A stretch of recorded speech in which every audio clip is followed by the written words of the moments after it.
नमस्ते, मैं हूं रविंद्र सिंह और आप देख रहे हैं बोर्ड ब्रेन, जहां दिमाग चलता है बोर्ड से भी आगे। बोर्ड ब्रेन का एक ही मकसद है जहां हर स्टूडेंट बने स्मार्ट लर्नर।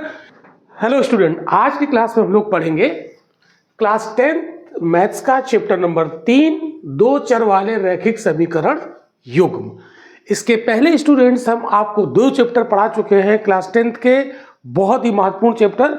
जिन बच्चों ने वो वीडियो ना देखे हों तो इस वीडियो के एंड में उन चैप्टर की जो प्लेलिस्ट है उसमें लिंक लगा दिया जाएगा, आप वहां से उसको देख सकते हैं। या चैनल पर क्लास 10 मैथ्स की प्लेलिस्ट बनी हुई है, उसमें सारे वीडियो बिल्कुल सीक्वेंस में लगे हैं। तो स्टूडेंट, ये जो हमारा चैप्टर है रैखिक समीकरण, तो देखिए लीनियर इक्वेशन, ठीक है, और ये पेयर में होंगे। तो लीनियर इक्वेशन जो होता है उसको किस तरीके से लिखा जाता है, और वो 2 वेरिएबल यानी 2 चर वाले होने चाहिए। तो इसका पहले समझो कि जैसे मान लो हमने लिख दिया ax plus by plus c बराबर 0, ये हमने लिखा, ठीक है। तो ये 2 चर वाले लीनियर इक्वेशन का जनरल फॉर्म है, ठीक है। तो 2 चर हैं, एक x है और दूसरा y है, ठीक है।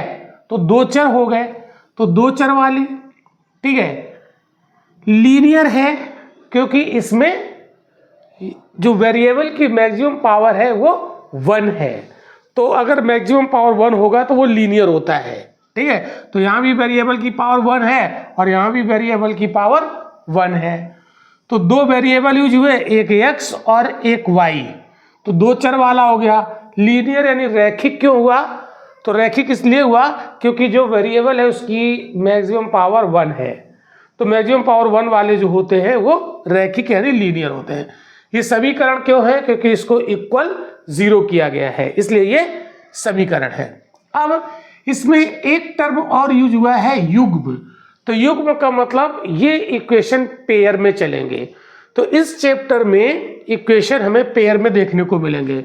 तो जैसे हमने एक को यहाँ पर लिख दिया a1x, दूसरे को लिख दिया b1y, और ये जो c है ये कांस्टेंट है, अचर, इसको c1 लिख दिया। तो ये इक्वेशन फर्स्ट हो गई, ठीक है। और दूसरे को लिख दिया a2x plus b2y plus c2 बराबर 0, ये इक्वेशन सेकंड हो गई।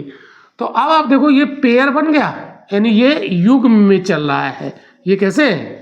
ये स्टूडेंट्स पेयर में चल रहा है, ओके। तो 2 पेयर आपको इस चैप्टर में इक्वेशन के मिलेंगे, ठीक है।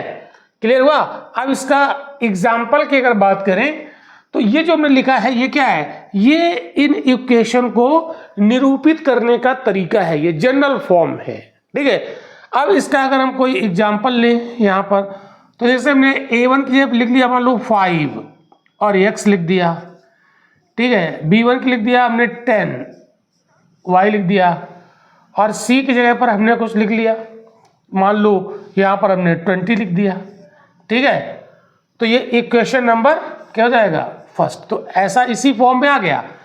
फिर इसमें दूसरा मान लो हमने a2 जगह लिख दिया 3x प्लस यहाँ लिख दिया 6y प्लस यहाँ लिख दिया 12, तो ये दूसरी इक्वेशन हो गई। तो अगर आप तुलना करोगे तो ये एक ही जैसे दिख रहे हैं कि नहीं दिख रहे हैं, ठीक है। तो इस तरीके के जो भी इक्वेशन होंगे वो कहलाएंगे 2 चर वाले रैखिक समीकरण युग्म। इस चैप्टर में इसी तरीके से आपको देखने को मिलेगा। तो इस चैप्टर में हम लोग क्या क्या देखेंगे, टॉपिक क्या होते हैं इस चैप्टर के? तो एक तो ग्राफीय निरूपण, ठीक है। दूसरा ग्राफी विधि द्वारा इन इक्वेशन को हल करना, ग्राफिकल मेथड्स के द्वारा।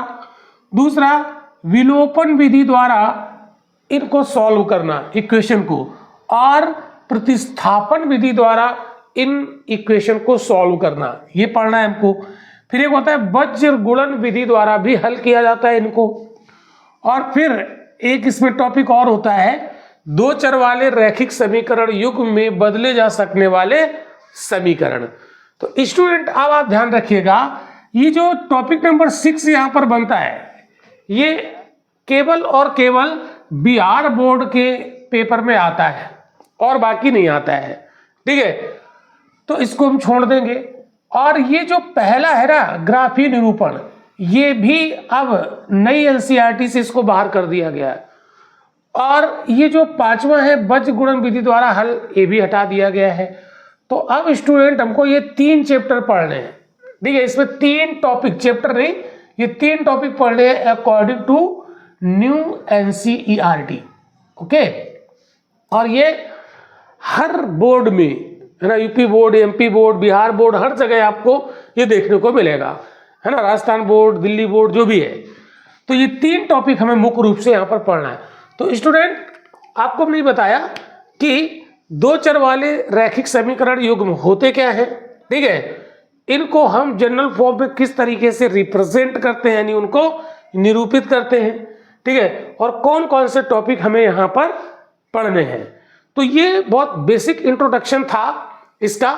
अब हम लोग अगले लेक्चर में आपको पढ़ाएंगे, ये बताएंगे कि इन 3 विधियों के द्वारा इनको कैसे सॉल्व किया जाता है। तो सारे कॉन्सेप्ट क्लियर हो जाएंगे।